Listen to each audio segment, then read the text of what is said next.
Beritakanlah Injil yang benar dan karya kebenaran Yesus. Matius 3 ayat 1 sampai 17.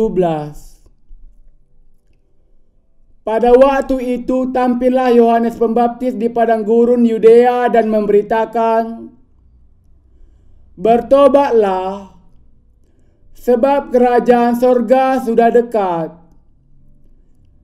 Sesungguhnya dialah yang dimaksudkan Nabi Yesaya ketika ia berkata, "Ada suara orang yang berseru-seru di padang gurun, persiapkanlah jalan untuk Tuhan, luruskanlah jalan baginya." Yohanes memakai jubah bulu unta dan ikat pinggang kulit, dan makanannya belalang dan madu hutan. Maka datanglah kepadanya penduduk dari Yerusalem, dari seluruh Yudea dan dari seluruh daerah sekitar Yordan. Lalu sambil mengaku dosanya, mereka dibaptis oleh Yohanes di sungai Yordan. Tetapi waktu ia melihat banyak orang Farisi dan orang Saduki untuk dibaptis, berkatalah ia kepada mereka, "Hai kamu keturunan ular beludak, siapakah yang mengatakan kepada kamu bahwa kamu dapat melarikan diri dari murka yang akan datang? Jadi hasilkanlah buah yang sesuai dengan pertobatan, dan janganlah mengira bahwa kamu dapat berkata dalam hatimu, 'Abraham adalah bapa kami.' Karena aku berkata kepadamu, Allah dapat menjadikan anak-anak bagi Abraham dari batu-batu ini.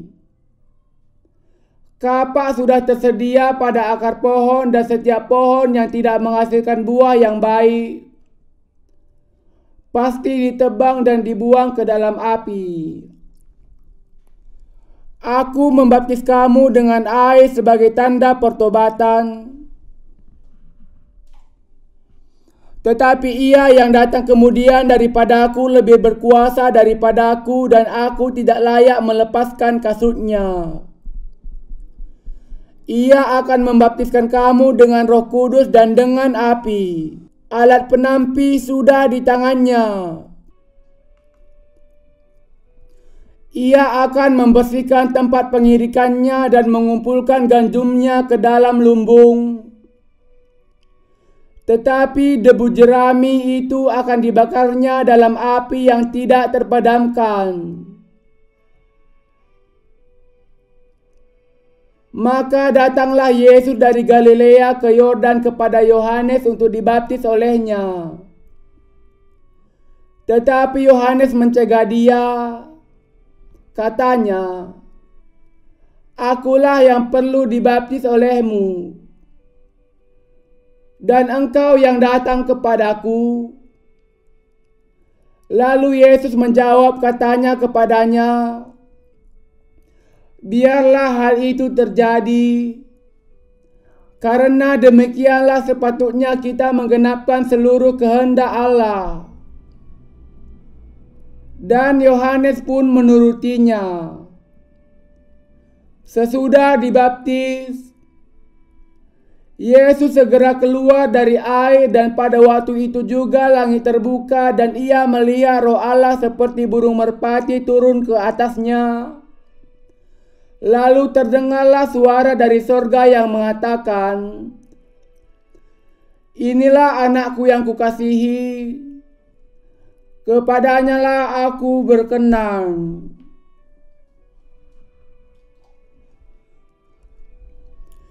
Di dalam Alkitab, Yohanes Pembaptis pastilah seorang tokoh yang sangat penting. Yohanes Pembaptis menyerukan pertobatan kepada bangsa Israel. Kita harus senantiasa ingat dengan jelas kepada Yesus dan Yohanes Pembaptis. Yesus yang datang ke dunia ini untuk menyelamatkan manusia, taat kepada kehendak Allah bersama dengan Yohanes Pembaptis. Yohanes Pembaptis dan Yesus datang ke dunia ini dan menggenapkan karya kebenaran. Yohanes Pembaptis mendorong umat Israel untuk kembali kepada Allah. Kita bisa melihat di dalam Matius 3 ayat 7 bahwa Yohanes Pembaptis dengan berani menegur orang-orang Farisi dan Saduki dengan mengatakan, "Hai kamu keturunan ular beludak, siapakah yang mengatakan kepada kamu bahwa kamu dapat melarikan diri dari murka yang akan datang?" Ketika ia melihat mereka datang kepadanya saat ia sedang membaptis, Yohanes Pembaptis ini menegur bangsa Israel dengan tegas sebagai seorang nabi. "Bertobatlah, hai kamu keturunan ular beludak." Yohanes Pembaptis adalah seorang nabi yang melakukan perbuatan kebenaran di dalam pandangan Allah dan adalah nabi yang terakhir dari masa perjanjian lama. Beberapa orang bertanya bagaimana mungkin Yohanes Pembaptis, seorang nabi dari Allah, bisa mengucapkan kata-kata yang begitu mengerikan seperti keturunan ular beludak. Akan tetapi, Alkitab sudah menuliskannya dan menjelaskan bahwa hal itu adalah perbuatan kebenaran di hadapan Allah. Semua nabi haruslah merupakan orang-orang yang bisa menyerukan tentang karya kebenaran Allah. Dan kemudian datanglah dia yang menggenapkan seluruh karya kebenaran di samping Yohanes Pembaptis. Ia adalah Yesus. Di dalam Alkitab, orang-orang Saduki adalah para politikus. Banyak politikus di zaman ini di seluruh dunia. Mereka memberikan penekanan kepada politik dunia ini dibandingkan dengan melayani Allah. Sebaliknya, orang-orang Farisi adalah para pemimpin agama yang konservatif. Pada saat mereka mengatakan bahwa mereka percaya kepada firman Allah sebagaimana adanya, mereka justru menyangkal Yesus. Allah sungguh-sungguh sangat kecewa ketika ia melihat orang-orang yang demikian.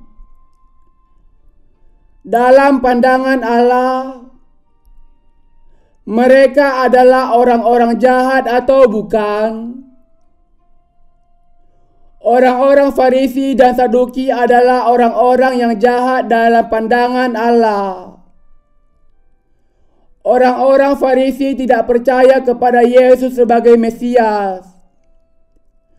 Itulah sebabnya sangat benar ketika Yohanes Pembaptis menyebut mereka sebagai keturunan ular beludak. Yohanes Pembaptis tidak mau berkompromi dengan orang-orang yang mengaku beragama di masa lalu. Bukannya berkompromi dengan orang-orang Farisi dan Saduki, ia berusaha untuk mentobatkan mereka dengan menegur mereka sebagai keturunan ular beludak. Yohanes Pembaptis mengatakan bahwa orang-orang yang datang kembali kepada Allah itu bahwa bertobat saja belumlah cukup. Tetapi mereka perlu memiliki buah-buah dari pertobatan mereka. Dan mereka harus berbalik dari kejahatan. Sebagai contoh, mereka harus berbalik dan mengembalikan semua uang yang sudah mereka ambil secara tidak sah.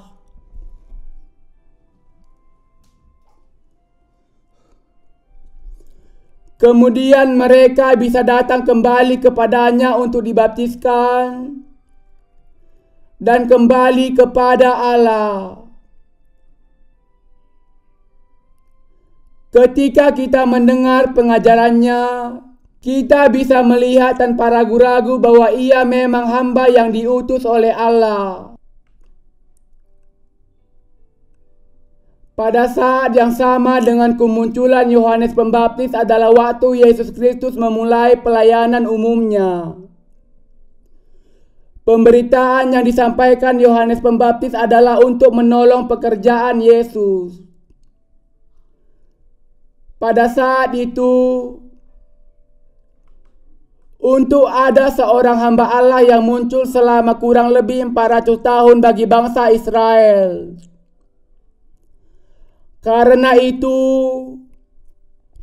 munculnya Yohanes Pembaptis adalah juga merupakan kesempatan bagi seluruh bangsa Israel untuk mendengar mengenai pemeliharaan Allah dan suara Allah. Yohanes Pembaptis berseru, "Hai keturunan ular beludak, bertobatlah dan kembali kepada Allah.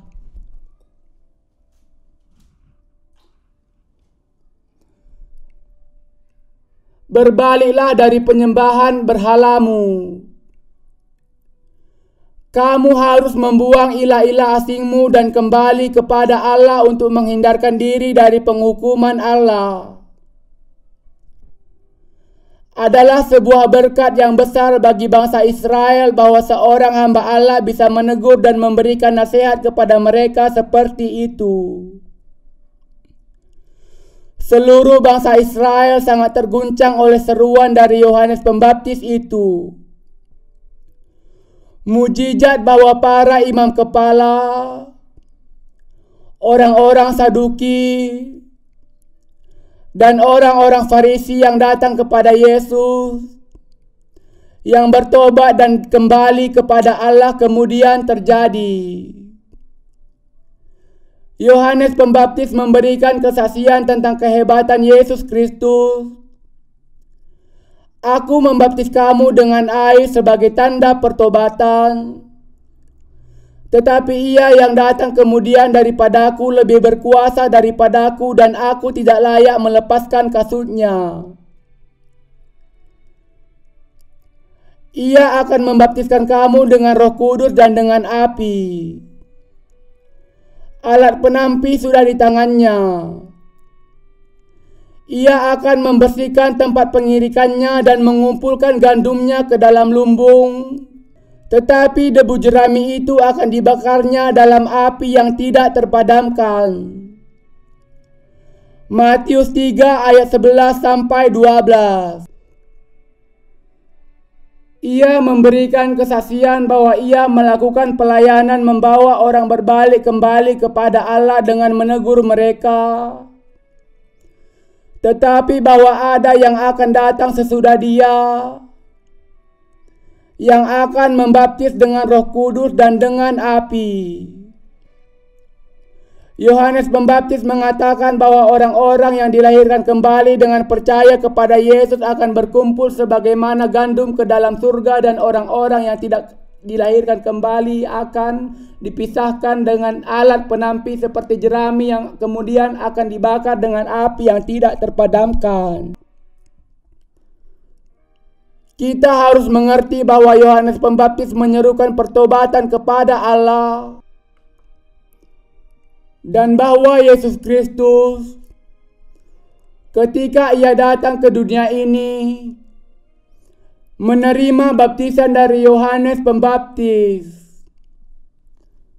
Menurut Injil Lukas, Yesus berusia sekitar 30 tahun ketika ia dibaptiskan. Lukas 3 ayat 23. Di sini kita bertanya, mengapa Yesus mau dibaptiskan ketika ia berusia 30 tahun? Alasannya adalah karena sekitar 30 tahun, karena memang seseorang harus berusia 30 tahun untuk bisa menjalankan fungsi sebagai imam besar. Allah mengatakan di dalam perjanjian lama bahwa anak-anak dari imam besar memiliki hak untuk mengambil tanggung jawab ketika memasuki usia yang ke-30 tahun. Bilangan 4 ayat 35. Demikianlah, ketika Yesus berusia 30 tahun, ia dibaptiskan oleh Yohanes Pembaptis. Alasan bahwa Yesus menerima baptisan dari Yohanes Pembaptis adalah untuk menggenapi seluruh kebenaran Allah. Yesus dibaptiskan oleh Yohanes Pembaptis untuk menanggung segala dosa dunia ini. Akan tetapi, banyak orang menjadi bingung dan tidak memahami mengapa Yesus dibaptiskan oleh Yohanes Pembaptis. Baptisan Yesus oleh Yohanes Pembaptis adalah rahasia yang dinyatakan oleh Alkitab. Banyak orang tidak memahami rahasia dari baptisan dan salah memahami mengapa Yesus dibaptiskan. Mereka berpikir bahwa hal itu adalah untuk memberikan teladan atau menunjukkan kerendahan hati. Kita harus mengerti bahwa Yesus datang ke dunia ini dan dibaptiskan untuk menyelamatkan semua orang di dunia ini dari dosa-dosa mereka. Yesus sudah menggenapi seluruh karya kebenaran dengan seluruh dosa dunia dengan dibaptiskan oleh Yohanes Pembaptis ketika ia datang ke dunia ini. Karya kebenaran adalah bahwa Yesus datang untuk menanggung seluruh dosa dunia sekali untuk selamanya dengan dibaptiskan oleh Yohanes Pembaptis. Baptisan Yesus adalah untuk menggenapi seluruh kebenaran Allah dan adalah kehendak Allah dan yang berkenan kepadanya. Tuhan kita datang ke dunia ini untuk menyelamatkan kita dari segala dosa kita. Ia dibaptiskan untuk menanggung dosa Anda dan saya sekali untuk selamanya dengan baptisannya dan mencurahkan darahnya untuk mati bagi kita. Tuhan menanggung seluruh dosa dunia sekali dan untuk selamanya. Dalam Matius 3 ayat 15, segala kebenaran berarti bahwa Yesus menanggung seluruh dosa dunia dengan dibaptiskan oleh Yohanes dan mencurahkan darahnya sampai mati di kayu salib. Pada saat itu, Yesus menanggung segala dosa dunia, segala dosa-dosa kita. Betapa beruntungnya kita. Dan betapa kita sangat bersyukur, bukan? Saudara seiman, apakah kita melakukan dosa di dunia ini atau tidak? Kita melakukan dosa. Apakah kita hanya melakukan dosa-dosa yang kecil saja sekali-sekali? Atau kita melakukan dosa yang besar? Anda melakukan banyak dosa di dunia ini, dan dosa-dosa Anda dimasukkan ke dalam seluruh dosa dunia. Yesus menanggung segala dosa dunia sekali untuk selamanya dengan dibaptiskan oleh Yohanes Pembaptis dan mencurahkan darah sampai mati di kayu salib sekali untuk selamanya dan melenyapkan segala dosa dan penghakiman. Bagaimana mungkin Anda dan saya bisa menjadi tidak berdosa jika Yesus tidak menanggung segala dosa Anda dan saya sekali untuk selamanya? Kebenaran ini adalah kebenaran yang sudah digenapi oleh Tuhan kita dengan dibaptiskan dan mencurahkan darahnya ketika Ia datang ke dunia ini. Yesus adalah juru selamat yang datang ke dunia ini sebagai anak Allah dan membereskan dosa-dosa dunia dan penghukuman atas dosa-dosa bagi kita. Yang perlu kita ingat, ketika kita menyambut Natal tahun ini, Kita harus ingat bahwa Yohanes Pembaptis dan Yesus sudah menggenapi kebenaran Allah yang tidak mungkin bisa dilakukan oleh orang lain. Ketika kita menyambut Natal, kita perlu memikirkan bagaimana caranya saya mengambil bagian di dalam karya kebenaran saat menyambut Natal. Ketika kita memperingati kelahiran Tuhan yang sudah menggenapi seluruh kebenaran kita. Dan bukannya bertanya, bagaimana saya bisa bersenang-senang? Bagaimana saya membuat kenangan yang indah? Kita pasti akan mengingat karya Yohanes Pembaptis dan Yesus. Kita juga harus menjadi orang-orang yang berpikir tentang Yesus dan Yohanes Pembaptis yang menggenapi semua kebenaran di dalam masa Natal ini. Hidup kita harus diserahkan sepenuhnya untuk memberitakan kebenaran Allah ini. Setelah kita menerima pengampunan dosa dengan percaya kepada Injil air dan Roh, kita harus senantiasa menjalani kehidupan yang memberitakan Injil ini. Apa yang akan terjadi dengan kita kalau kita mempersembahkan diri kita kepada pelayanan kebenaran ini yang memberitakan Injil air dan Roh? Bagaimana kita bisa mengharapkan Allah akan memberikan kepada kita berkat-berkat-Nya kalau kita tidak berpartisipasi dalam pelayanan kebenaran ini? Kita harus mengambil bagian karena kita tahu bahwa Yesus sudah menyelamatkan kita dengan menanggung segala dosa manusia. Tidakkah menjadi sesuatu yang sangat penting untuk memberitakan Injil air dan Roh ke seluruh dunia? Bisakah kita melakukan karya kebenaran dengan kekuatan daging? Bisakah kita menghindar dari melakukan dosa dengan berusaha untuk tidak melakukannya? Bagaimana mungkin kita yang penuh kelemahan hidup dalam kebenaran setelah menerima pengampunan dosa? Tidakkah itu bisa terjadi dengan memberitakan Injil air dan Roh yang sudah menyelamatkan kita dari dosa-dosa dunia melalui Yesus yang sudah datang ke dalam dunia ini?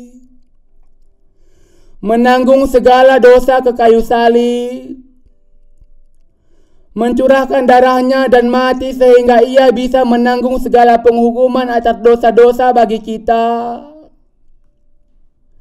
Apakah karya yang sungguh-sungguh baik yang bisa Anda dan saya lakukan di dalam dunia ini?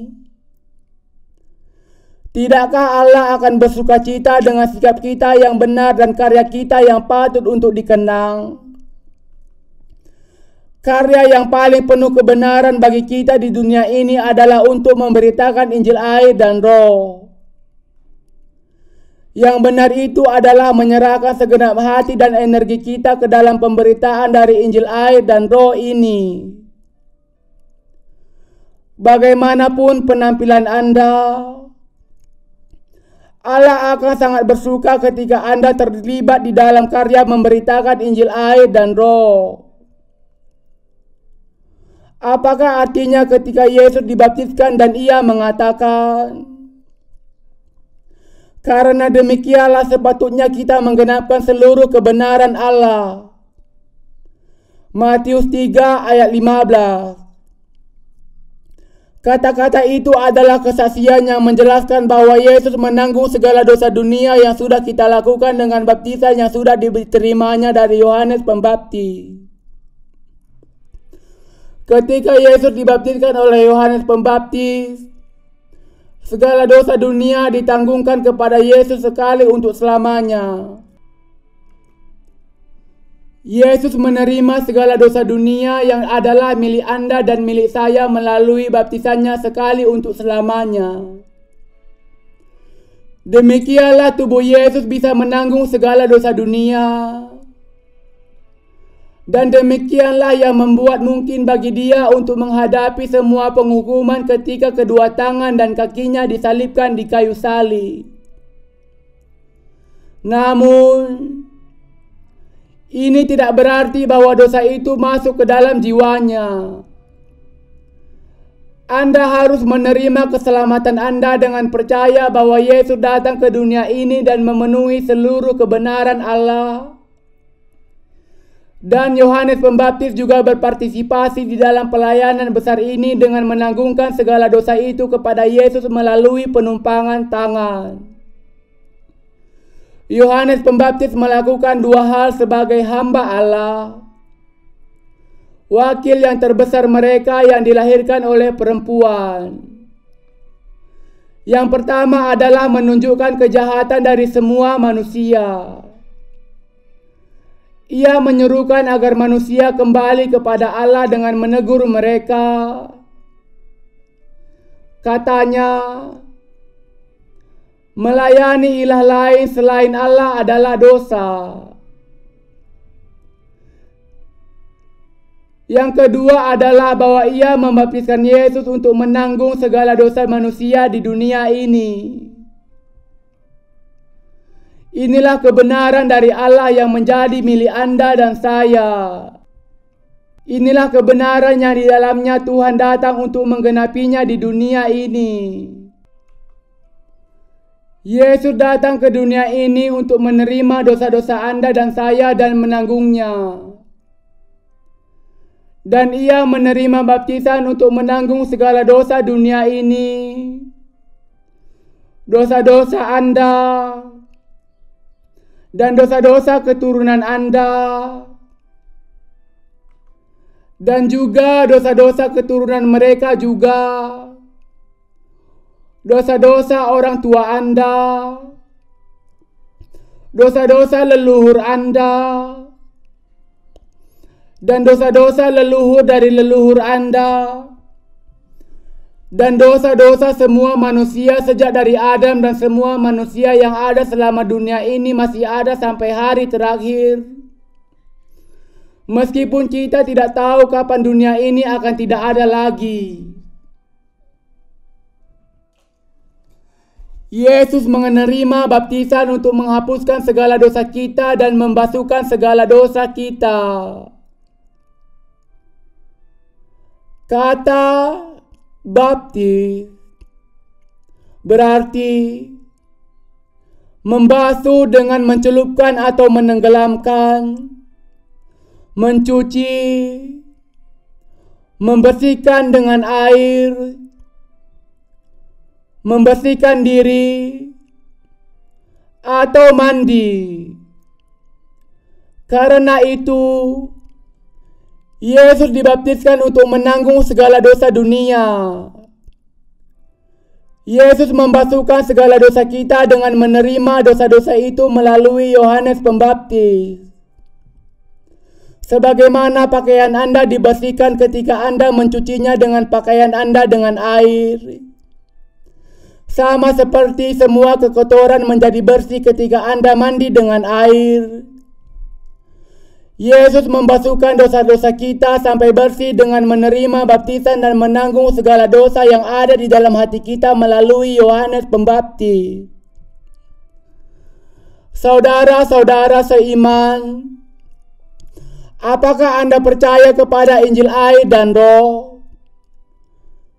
Ya. Apakah Anda percaya bahwa Tuhan datang ke dunia ini, dibaptiskan, dan mati di kayu salib untuk menggenapi seluruh kebenaran Allah?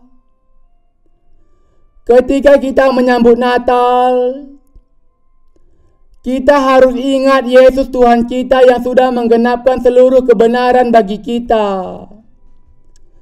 Dikatakan di dalam Alkitab, jika engkau makan atau jika engkau minum, atau jika engkau melakukan sesuatu yang lain, lakukanlah semuanya itu untuk kemuliaan Allah. 1 Korintus 10 ayat 31. Ketika kita menyambut Natal, kita harus merenungkan tentang apa kebenaran yang sesungguhnya dan percaya kepada hal itu dengan teguh. Anda dan saya harus menjaga iman kita kepada Yesus selama hidup di dunia ini dan kembali suatu saat nanti kepada Allah. Kita harus menjalani kehidupan yang kita miliki di dalam dunia ini, melakukan karya kebenaran. Karya yang bagaimana yang harus ada di dalam kehidupan kita di hadapan Allah. Kita harus berpikir tentang kebenaran itu. Sebelum kita bisa berpikir tentang apakah kita bisa hidup di dalam kebenaran Allah atau tidak, kita harus berpikir terlebih dahulu tentang apakah kebenaran itu sendiri. Saya sangat bersyukur kepada Allah ketika saya menyambut Natal ini. Dan saya berharap bahwa Anda akan melakukan hal yang sebenar.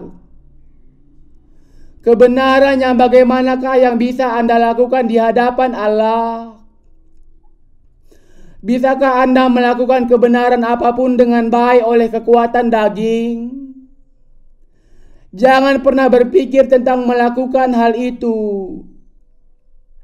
Berusaha untuk melakukan hal yang baik dengan kekuatan daging kita adalah seperti menara yang dibangun di atas pasir yang akan runtuh dalam sekejap. Bahkan kalaupun Anda baik di seluruh hidup Anda, kalau Anda melakukan satu saja kesalahan, maka semua kebenaran manusiawi Anda akan hancur. Kebenaran yang sesungguhnya adalah setiap hari memberitakan Injil air dan Roh, yang dengannya Allah sudah menghapuskan segala dosa kita. Ikut ambil bagian memberitakan Injil ini adalah mengambil bagian di dalam karya Allah. Anda dan saya hidup dengan tujuan untuk melakukan karya ini. Apakah Anda bekerja dalam sebuah perusahaan atau wira swasta? Adalah suatu kebenaran jika Anda menyerahkan hidup Anda untuk Injil air dan Roh ini. Kalau Anda tidak melakukannya sendiri, juga merupakan kebenaran jika Anda melakukannya melalui doa Anda dan sebagian dari harta Anda. Apapun yang Anda lakukan, hidup untuk memberitakan Injil ini adalah suatu kebenaran. Saudara seiman, meskipun kita tidak pernah mempelajari seluruh Alkitab ayat demi ayat, Anda adalah orang yang pada umumnya sudah pernah mendengar kata-kata itu. Saya yakin bahwa Anda percaya kepada firman itu sebagai kebenaran.